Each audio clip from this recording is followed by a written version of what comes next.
विद्यार्थ्यांनो, मागच्या व्हिडिओमध्ये मी तुम्हाला पायथागोरस थेरम आणि त्याचं कॉन्व्हर्स शिकवलेलं होतं. आता मी प्रॅक्टिस सेट 2.1कडे येतो आहे. फर्स्ट क्वेश्चन आहे, identify with reason which of the following are Pythagorean triplets. खालीलपैकी कोणते ट्रिपलेट्स हे पायथागोरियन ट्रिपलेट्स आहेत. पायथागोरसचं ट्रिपलेट ओळखणे. पायथागोरसचं ट्रिपलेट म्हणजे काय ते पहा, ह्या साईड्स असतात ट्रायंगलच्या. हा 3, 5 आणि 4 अशा साईड्स असलेला ट्रायंगल हा राईट अँगल ट्रायंगल असेल तर ह्या साईड्सच्या जे लेंथ असतात याला पायथागोरस ट्रिपलेट म्हणतात. थोडक्यामध्ये हे जे 3 नंबर्स आहेत, या 3 नंबर्स अशा 3 साईड्स जर आपण ट्रायंगलच्या घेतल्या तर तो ट्रायंगल राईट अँगल ट्रायंगल जर असेल तर हे पायथागोरस ट्रिपलेट असते. इथे 4, 9 आणि 12, एक साईड 4 सेंटीमीटरमध्ये घेतली तर एक 4 सेंटीमीटर, एक 9 सेंटीमीटर, एक 12 सेंटीमीटर अशा साईड असलेला ट्रायंगल जर आपण काढला, तो जर राईट अँगल ट्रायंगल असेल तर मग हे पायथागोरस ट्रिपलेट असते. मग आता हे दिलेले नंबर्स जे आहेत, ट्रिपलेट्स जे आहेत, ह्या पायथागोरस ट्रिपलेट आहेत का हे ओळख नाही. म्हणजेच या साईड मिळून अशा साईड मिळून बनणारा ट्रायंगल राईट अँगल ट्रायंगल आहे का ते ओळख नाही. मग मी आता काय करतो, तुम्हाला मी पायथागोरस थेरमचा कॉन्व्हर्स शिकवला होता. ट्रायंगलच्या 3 साईड्स तुम्हाला दिलेल्या असतील आणि एका साईडचा स्क्वेअर 2 साईडच्या स्क्वेअर्सच्या सम एवढा असेल तर मग तो ट्रायंगल हा राईट अँगल ट्रायंगल असतो. म्हणजेच त्या साईडच्या लेंथ ज्या असतात त्याला आपण पायथागोरस ट्रिपलेट असं म्हणतो. तर सोल्युशन आहे, हे 3 साईड आहेत दिलेल्या तुम्हाला ट्रायंगलच्या, ही पायथागोरस ट्रिपलेट आहे का ओळखायचं आहे. म्हणजे अशा साईड असलेला ट्रायंगल राईट अँगल ट्रायंगल आहे का ते तुम्हाला ओळखायचं आहे. तर सोल्युशन घेतो मी आता. आपण काय करायचं, फर्स्ट स्टेप घ्यायची आणि या 3 साईडपैकी लार्जेस्ट साईड घ्यायची. लार्जेस्ट साईड आहे इथे 5, तर 5चा स्क्वेअर करतो मी, हा येतो 25. याला मी 1 नंबर टाकेल. मग मी सेकंड स्टेप घेईल आणि सेकंड स्टेपमध्ये मी याच्या 2 साईडच्या स्क्वेअर्सची, रिमेनिंग साईडच्या स्क्वेअर्सची सम करेल.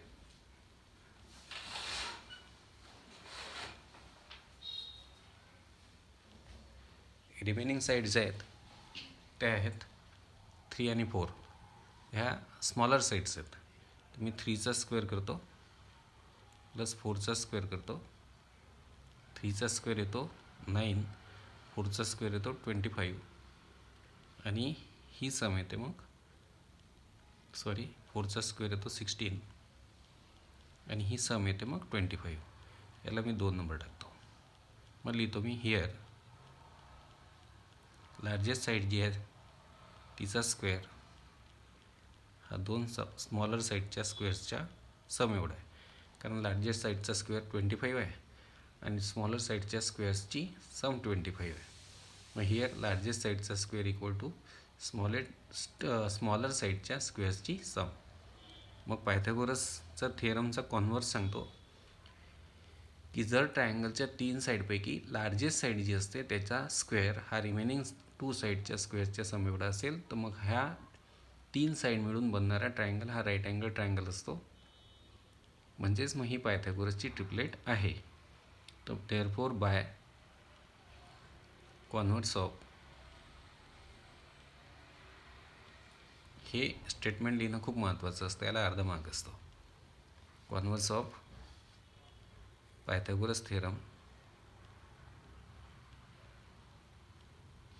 पायथागोरस थेरम काय सांगतो आपल्याला की राईट अँगल ट्रायंगल जर असेल तर त्याच्यामध्ये हायपोटेनसचा स्क्वेअर रिमेनिंग साईडच्या स्क्वेअर्सच्या सम एवढा असतो. आणि त्याचा कॉन्व्हर्स सांगतो आपल्याला की एखाद्या ट्रायंगलमध्ये लार्जेस्ट साईड जी असेल त्याचा स्क्वेअर रिमेनिंग साईडच्या स्क्वेअर्सच्या सम एवढा असेल तर तो ट्रायंगल राईट अँगल ट्रायंगल असतो. Therefore by converse of Pythagoras theorem, given triangle, ह्या अशा साईड असलेला triangle is right angle triangle. आणि हा राईट अँगल ट्रायंगल आहे म्हणजेच या ट्रायंगलचे 3 साईड्स आहेत हे पायथागोरसचा थिअरम फॉलो करतात. म्हणजेच हे पायथागोरस ट्रिपलेट आहे.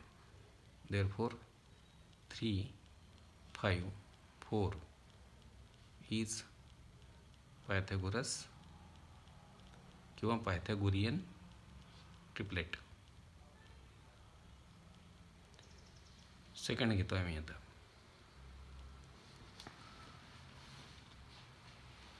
पुढचं ट्रिपलेट आहे 4, 9, 12.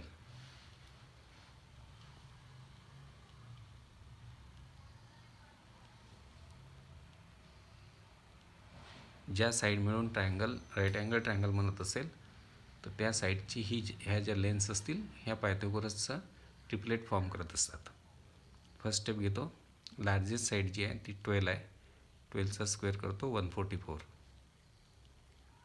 साधारण 30पर्यंतचे स्क्वेअर्स मुलांना आपल्याला पाठ पाहिजे. तर 2 स्मॉलर साईड आहेत आता 4 आणि 9. तर सेकंड स्टेपमध्ये या स्मॉलर साईडच्या स्क्वेअर्सची सम घेतो. 16 + 81 ही सम येते. 6 + 1 7, 8 + 1 9. मग मी इथे लिहितो हिअर, म्हणजे या ट्रायंगलमध्ये लार्जेस्ट साईडचा स्क्वेअर जो 144 आहे आणि या 2 साईडच्या स्क्वेअर्सची सम आहे 97. म्हणजे 12चा square is not equal to 4 square + 9 square. इथे लागेल तर आपण फ्रॉम 1 and 2 लिहू.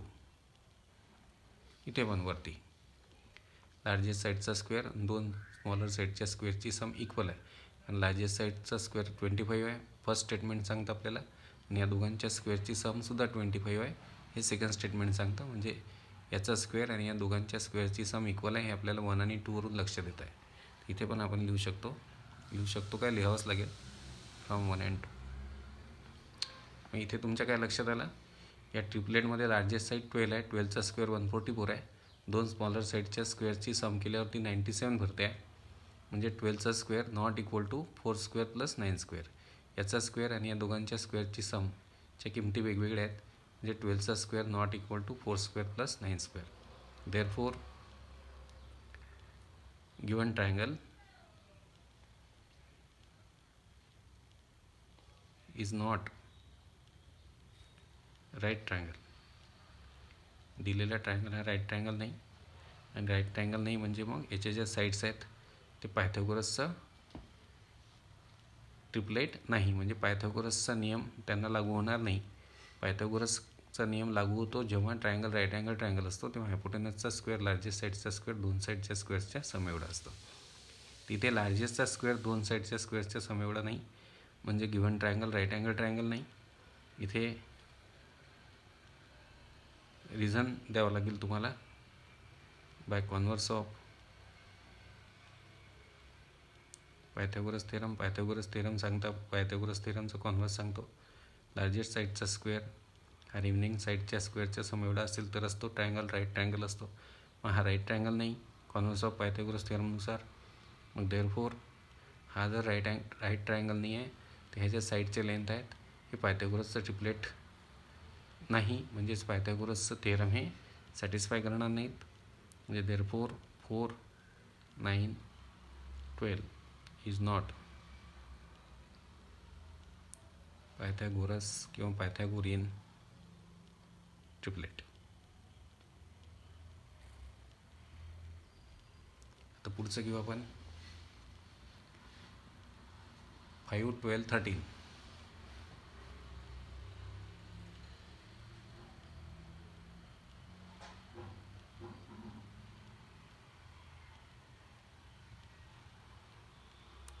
लार्जेस्ट साईड आपली 13 आहे. 13चा स्क्वेअर इक्वल टू 169 एक नंबर. आता 2 स्मॉलरची स्क्वेअरची सम घेऊ. 5 स्क्वेअर + 12 स्क्वेअर. 5चा स्क्वेअर 25 आहे. 12चा स्क्वेअर 144. 5 + 4 9. 4 + 2 6 2 नंबर. इथे पहा लार्जेस्ट साईडचा स्क्वेअर आणि 2 स्मॉलर साईडच्या स्क्वेअर्सची सम सारखी आहे. 13चा स्क्वेअर 169 आहे. या दोघांच्या स्क्वेअरची सम पण 169 आहे. मग मी लिहिली इथे from 1 and 2 13 square is equal to 5 square + 12 square. याची किंमत आणि या दोघांच्या स्क्वेअरची सम इक्वल आहे फ्रॉम 1 and 2. देअरफॉर by converse of Pythagoras theorem. Pythagoras थिरमच्या कॉन्व्हर्सनुसार 5, 12 आणि 13 अशा साईड असलेल्या ट्रायंगल ज्याच्यामध्ये लार्जेस्ट साईडचा स्क्वेअर 2 रिमेनिंग साईडच्या स्क्वेअर्सच्या सम आहे, म्हणजे तो राईट अँगल ट्रायंगल आहे. मग पायथागोरस थिरमच्या कॉन्व्हर्सनुसार given triangle is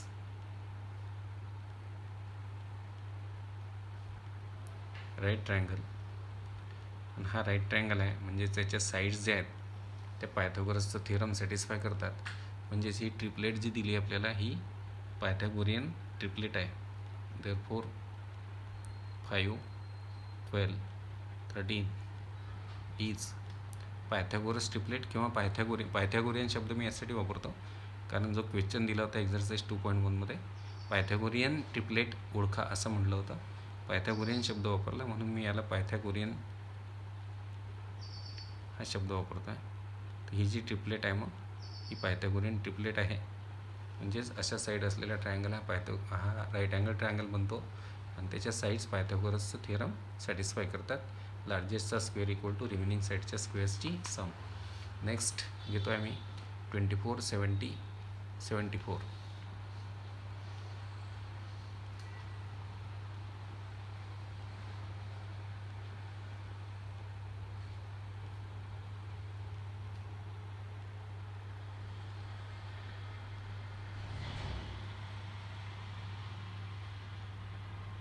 first step घेतो. पहिल्यांदा 74चा स्क्वेअर करावा लागेल आपल्याला.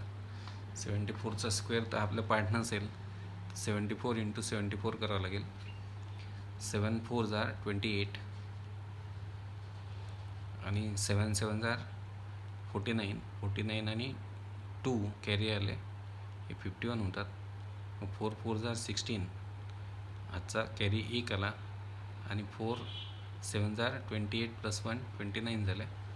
6 इथे 7 कॅरी येईल 1 4 आणि 5 5 4 7 6 1. आता 2 स्मॉलर साईडच्या स्क्वेअर्सची सम करतो. 24चा स्क्वेअर + 70चा स्क्वेअर. 24चा स्क्वेअर येतो 576 + 70चा स्क्वेअर. 7चा स्क्वेअर 49. तिथे 1 शून्य असेल तर स्क्वेअरमध्ये 2 शून्य असतात. 6 7 9 + 5 म्हणजे 14 + 1. तिथे पहा लार्जेस्ट साईडचा स्क्वेअर आणि रिमेनिंग साईडच्या स्क्वेअर्सची सम या दोन्हींच्या किमती सारख्या आहेत. मी इथे लिहितो third step from 1 and 2.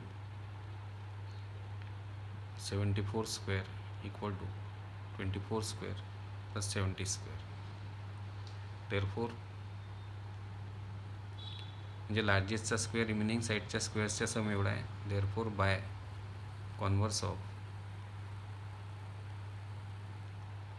Pythagoras theorem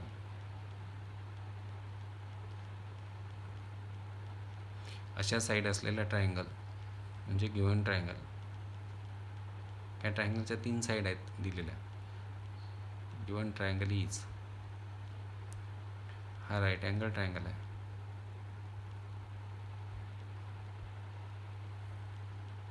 मग हा राईट अँगल ट्रायंगल आहे तर याच्या साईड्स जे आहेत त्या पायथागोरसचं थिअरम सॅटिस्फाय करतात. म्हणजे ह्या साईड्स म्हणजे ह्या लेन्स ज्या दिल्या साईडच्या ही आहे पायथागोरसची ट्रिपलेट.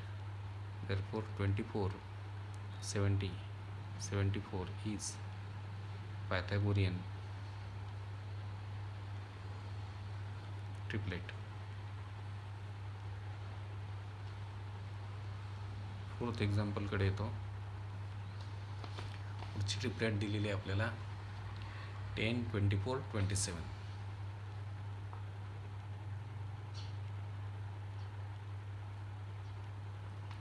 सोल्युशन घेतो. पहिले लार्जेस्ट साईडचा स्क्वेअर घेतो 27चा 729 एक नंबर. आता घेतो रिमेनिंग साईडच्या स्क्वेअरची सम 10 स्क्वेअर + 24 स्क्वेअर. 10चा स्क्वेअर 100 24चा स्क्वेअर 576 हा येतो 676. मी इथे लिहितो हिअर फ्रॉम 1 and 2 लार्जेस्ट साईडचा स्क्वेअर आणि रिमेनिंग साईडच्या स्क्वेअरची सम यांच्या किमती पहा. लार्जेस्टचा स्क्वेअर येतो 729 आणि या दोघांच्या स्क्वेअरची सम येते 676. तर 1 आणि 2 वरून 27 square is not equal to 10 square plus 24 square. Therefore by converse of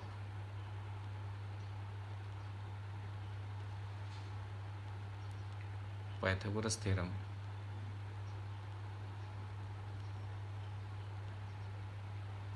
हा जो तुमचा ट्रायंगल आहे अशा 3 साईड असलेला हा राईट अँगल ट्रायंगल नाही. Given triangle is not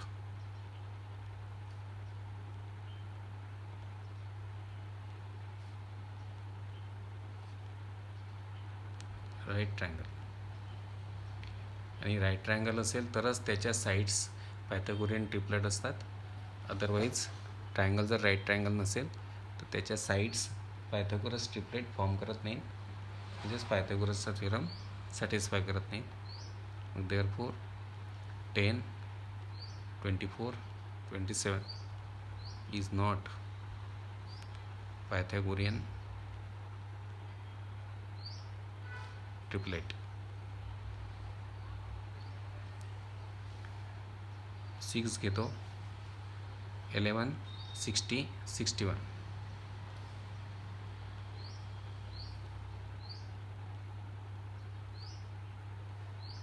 solution. First step पहिले 61चा स्क्वेअर घेतो. आता ज्या संख्येच्या शेवटी 1 आहे त्याचा स्क्वेअर काढायची एक सोपी पद्धत मी तुम्हाला सांगतो. पहिले या 1चा स्क्वेअर करा तुम्ही. 1चा स्क्वेअर 1 येतो. मग आता 1चा स्क्वेअर केल्यावर हा नंबर पाहायचा, हा 6 आहे. आता याची तुम्ही टॉईस करा. 6ची टॉईस जर तुम्ही केली तर ती येते 12. मग इथे तुम्ही 2 लिहा. मग कॅरी आला तुमचा 1. मग 6चा स्क्वेअर करा 36 आणि त्याच्यामध्ये तो कॅरी मिळावा 1 म्हणजे झाले 37. 61चा स्क्वेअर कसा केला? ज्या संख्येच्या शेवटी 1 असतो त्याचा स्क्वेअर. पहिले हा 1चा स्क्वेअर घ्या 1. मग राहिला 6. 6ची टॉईस करा 12. तर 12मधला 2 घेतला, कॅरी आला 1. मग 1 बाजूला ठेवला. मग 6चा स्क्वेअर केला. आता पहिले टॉईस केली होती त्या 12 आली होती, ते 2 लिहिले होते, 1 कॅरी घेतला होता. 6चा स्क्वेअर 36, त्याच्यामध्ये कॅरी 1 मिळवला 37 म्हणजे 3721 झाला 61चा स्क्वेअर. आता मी सेकंड स्टेप घेतो. याच्यात 2 स्मॉलर साईडच्या स्क्वेअरची सम मला करायची आहे. तर 11चा स्क्वेअर, आता याच्या शेवटी 1 आहे पण याचा स्क्वेअर या पद्धतीने काढायची गरज नाही, हा तुम्हाला पाठ असला पाहिजे. 11चा स्क्वेअर आहे 121 प्लस 6चा स्क्वेअर 36 आहे आणि ते 6वर 1 झिरो आहे तर स्क्वेअरमध्ये 2 झिरो असतील आणि या दोघांची सम केली तुम्ही तर ती भरेल. तर हे 1 नंबर आणि हे 2 नंबर. मग इथे बा हा जो अशा साईड असलेला जो ट्रायंगल आहे याच्यामध्ये लार्जेस्ट साईडचा स्क्वेअर रिमेनिंग साईडच्या स्क्वेअरच्या सम एवढा आहे. मग हिअर फ्रॉम 1 and 2 61 स्क्वेअर म्हणजे लार्जेस्ट साईडचा स्क्वेअर आणि रिमेनिंग साईडच्या स्क्वेअर्सची सम ही इक्वल आहे. देअरफोर ज्या ट्रायंगलमध्ये लार्जेस्टचा स्क्वेअर रिमेनिंग साईडच्या स्क्वेअर्सच्या सम एवढा असतो तो ट्रायंगल राईट अँगल ट्रायंगल असतो. By converse of Pythagoras theorem. By converse of, हा पी कॅपिटल घ्यायला पाहिजे नेहमी, नाव आहे पी कॅपिटल घ्यायचं असतं. By converse of Pythagoras theorem given triangle is right triangle. Right triangle म्हणजे राईट अँगल ट्रायंगल. देअरफोर मग जो ट्रायंगल राईट ट्रायंगल असतो त्याच्या साईड्स ज्या असतात हे पायथागोरसचं थेरम सॅटिस्फाय करतात. म्हणजेच ह्या 3 ज्या आहेत lens of the sides of triangle, तर हा ट्रायंगल राईट अँगल ट्रायंगल असल्यामुळे ह्या साईड्स पायथागोरसचं थेरम सॅटिस्फाय करतात. म्हणजेच हे पायथागोरसचं ट्रिपलेट आहे. 11, 60, 61 इज पायथागोरियन ट्रिपलेट. अशा पद्धतीने हे पायथागोरियन ट्रिपलेट ओळखणे. हा आपण क्वेश्चन 1 सोडवला. मी आता याच्या क्वेश्चन 2कडे येतो. क्वेश्चन 2मध्ये एक राईट अँगल ट्रायंगल आहे MNP आणि याच्या राईट अँगलच्या व्हर्टेक्समधून हायपोटेनसवर परपेंडिक्युलर टाकलेलं आहे. तर तुम्हाला मी जॉमेट्रिक मीन थिअरम शिकवलं होतं. राईट अँगल ट्रायंगलमध्ये राईट अँगलच्या व्हर्टेक्समधून जर तुम्ही हायपोटेनसवर परपेंडिक्युलर टाकला तर हा परपेंडिक्युलर जो असतो हायपोटेनसवरचा अल्टिट्यूड म्हणतात याला.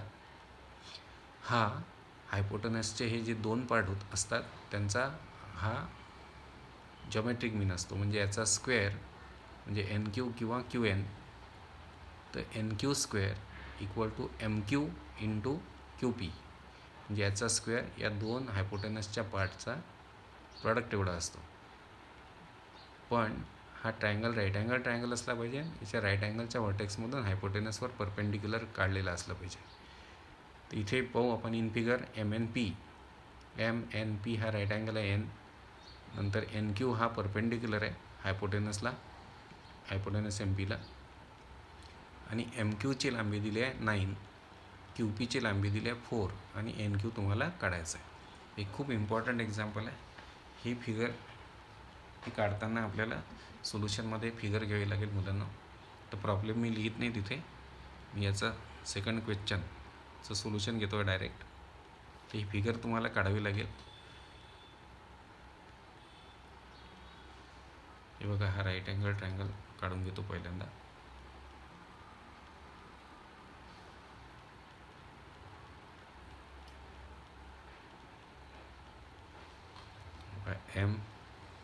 MNP.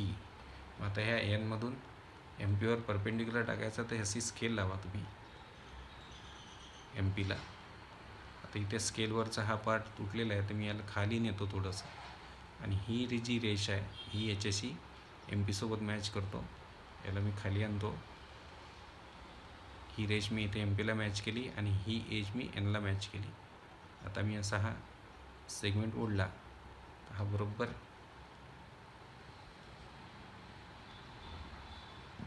हा परपेंडिक्युलर निघेलेत आहे. हा पण राईट अँगल आहे. हा दिला आहे आपल्याला 9, हा दिला आहे 4. आता आपल्याला NQ काढायला सांगितलं आहे, तर मी लिहिल इथे इन ट्रायंगल. हे बघा, NQचा स्क्वेअर हा MQ आणि QPचे प्रॉडक्ट एवढा तेव्हाच असेल जेव्हा MNP हा राईट अँगल ट्रायंगल असेल, आणि राईट अँगल ट्रायंगलमध्ये राईट अँगलच्या व्हर्टेक्समधून जर हायपोटेनसवर परपेंडिक्युलर टाकला तर हा या हायपोटेनसच्या 2 पार्टचा जॉमेट्रिक मीन असतो. म्हणजे याचा स्क्वेअर या दोघांच्या प्रॉडक्ट एवढा असतो. आणि त्याच्यासाठी हा राईट अँगल ट्रायंगल असला पाहिजे आणि राईट अँगलच्या व्हर्टेक्समधून हायपोटेनसवर परपेंडिक्युलर असलं पाहिजे. तर जॉमेट्रिक मीन थिअरम किंवा जॉमेट्रिक मीन प्रॉपर्टी लावायसाठी MNP हा राईट ट्रायंगल आहे ते मला एन्श्युअर करावं लागेल. पहिले हे लिहावं लागेल मला इथे in triangle MNP, angle MNP किंवा अँगल N लिहिलं तरी चालतं नुसतं सिंगल लेटरनं. हा 90 डिग्रीचा आहे आणि या Nमधून म्हणजे राईट अँगलच्या व्हर्टेक्समधून हायपोटेनस MPवर परपेंडिक्युलर आहे. अँड सेक NQ हा परपेंडिक्युलर आहे. कोणाला परपेंडिक्युलर आहे? सेग MPला. तर सेग MP जो आहे हा हायपोटेनस आहे, तिथे हायपोटेनस शब्द लिहायचा स्पष्ट.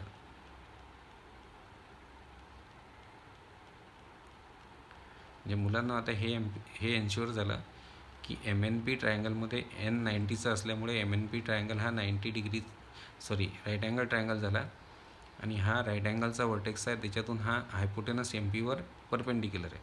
हे गिवन आहे आपल्याला. देअरफोर बाय जॉमेट्रिक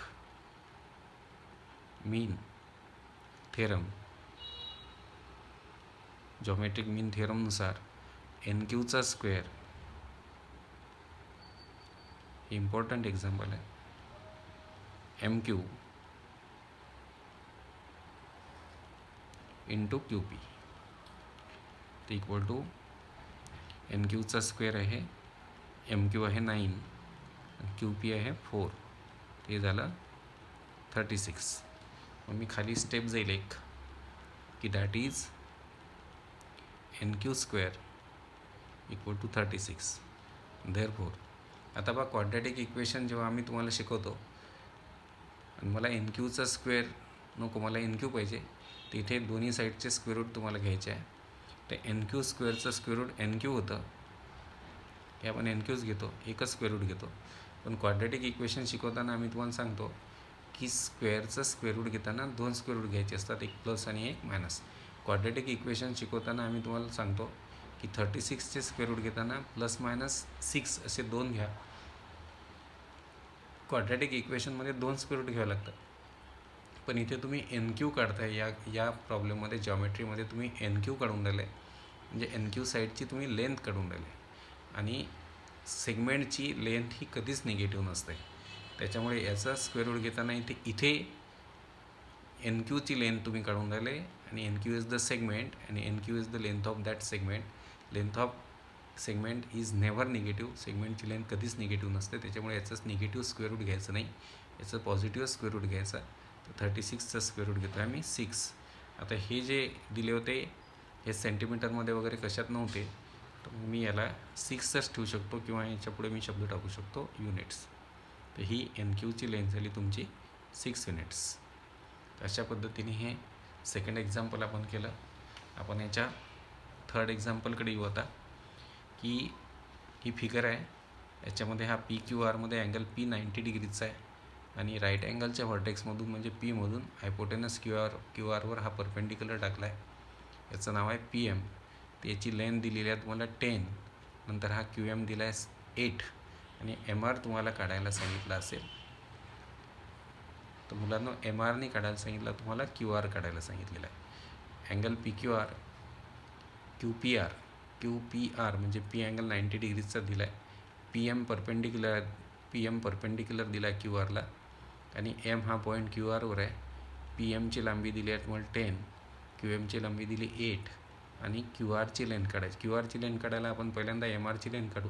याच्यामध्ये जॉमेट्रिक मीन प्रॉपर्टी लागते. जॉमेट्रिक मीन प्रॉपर्टीमध्ये राईट अँगल ट्रायंगल असला पाहिजे. तर हा राईट अँगल ट्रायंगल आहे, कारण P अँगल 90चा आहे. आणि जॉमेट्रिक मीन प्रॉपर्टी लावायला राईट अँगलच्या व्हर्टेक्समधून हायपोटेनसवरचा परपेंडिक्युलर काढलेला असला पाहिजे. राईट अँगलच्या व्हर्टेक्समधून हायपोटेनसवर काढलेला परपेंडिक्युलर जो असतो तो या हायपोटेनसच्या दोन पार्टचा जॉमेट्रिक मीन असतो. तर इथे हा जो ट्रायंगल आहे PQR ट्रायंगल, याच्यामध्ये अँगल P 90चा आहे, म्हणजे हा राईट अँगल ट्रायंगल आहे एन्श्युअर झाला. याच्या राईट अँगलच्या व्हर्टेक्समधून हायपोटेनसवर परपेंडिक्युलर आहे. QR हा हायपोटेनस आहे, राईट अँगलच्या व्हर्टेक्समधून हायपोटेनसवर परपेंडिक्युलर काढलेला आहे, म्हणजे इथे जॉमेट्रिक मीन प्रॉपर्टी लागते. राईट अँगल ट्रायंगलमध्ये राईट अँगलच्या व्हर्टेक्समधून हायपोटेनसवर टाकलेला परपेंडिक्युलर हा हायपोटेनसच्या दोन पार्टचा जॉमेट्रिक मीन असतो, म्हणजेच याचा स्क्वेअर या दोघांच्या प्रॉडक्ट एवढा असतो. तर मी आता ही फिगर घेईल सोल्युशनमध्ये. थर्ड प्रॉब्लेम घेतो आहे मी. आता मला हा राईट ट्रायंगल लागेल, तर हे एन्श्युअर करतो मी जरा. आता बघा मी काय करतो आहे,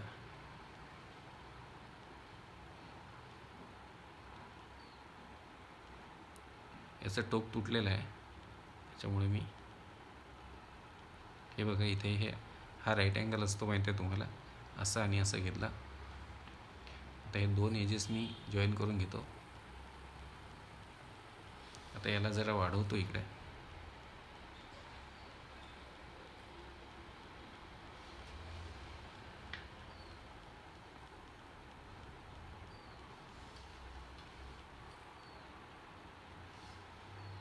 हा इथे P आहे, QR, आणि हा राईट अँगल आहे, आणि हा राईट अँगलच्या व्हर्टेक्समधून हायपोटेनसवर परपेंडिक्युलर टाकलेला आहे P, आणि इथे M. याची लेंथ 10 आहे, याची लेंथ 8 आहे. आपल्याला QRची लेंथ काढायची.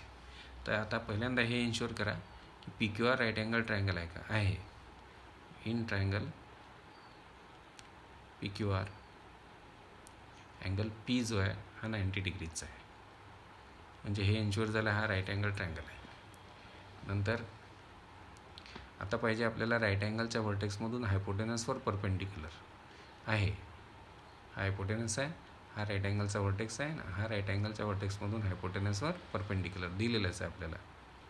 सेक PM is perpendicular to hypotenuse लिहा इथे QR. मग जॉमेट्रिक मीन प्रॉपर्टी लागते इथे की राईट ट्रायंगलमध्ये राईट अँगलच्या वर्टेक्समधून हायपोटेनसवर जर परपेंडिक्युलर काढला तर हा परपेंडिक्युलर जो असतो हायपोटेनसच्या 2 पार्टचा जॉमेट्रिक मीन असतो.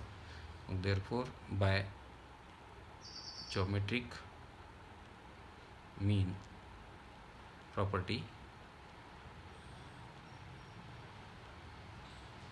PM square equal to QM, PM चा square equal to QM into MR. Geometric mean प्रॉपर्टीनुसार दॅट इज PM 10 आहे, 10चा square equal to 8 into MR. ते हे होतील 100 equal to 8 into MR. First step सुरू आहे आपली. 8 इकडे घ्या म्हणजे मग हे होईल 100/8 equal to MR. That is MR equal to, तर 8नी जर 100ला डिवाईड केलं तर 8नी 10ला भाग जाईल, पहिले 1चा, मग उरतील 2, मग 0 खाली घ्याल तुम्ही, मग 8नी 2चा भाग जाईल, मग उरतील 4, आणि मग डेसिमल पॉईंट द्याल तुम्ही, मग एक 0 घेऊ शकता आणि मग भाग जाईल 5चा, म्हणजेच 100ला 8नी भाग जातो 12.5चा. एवढे युनिट्स. मी 8नी डिवाईड केलं 100ला. मग मी सेकंड स्टेप घेतो. मी ओरली केला, तुम्हाला जर ओरली जमत नसेल तर 100ला 8नी डिवाईड करायचं, तर 12.5 येत आहे. आता मला QR काढायचा आहे, तर मी घेईल आता QR equal to QM plus MR. QM आणि MRची सम केली तर QR भेटते, कारण हे 3 पॉईंट कोलिनियर आहेत. M is between Q and R. Values टाकतो. 8 प्लस 12.5 आणि 8 प्लस 12.5 म्हणजे 20.5. मग इथे मी लिहितो आन्सर आता. Therefore QR equal to 20.5. पुन्हा हे 8, 10 याला काही सेंटीमीटर वगैरे म्हटलं नव्हतं, त्याच्यामुळे मी इथे युनिट शब्द टाकतो. तर ही QRची लेंथ मी काढली, जी आहे 20.5 युनिट्स. तर आता अशा पद्धतीने आपण पुढच्या व्हिडिओजमध्ये हा एक्झरसाइज पूर्ण करण्याकडे जाऊ.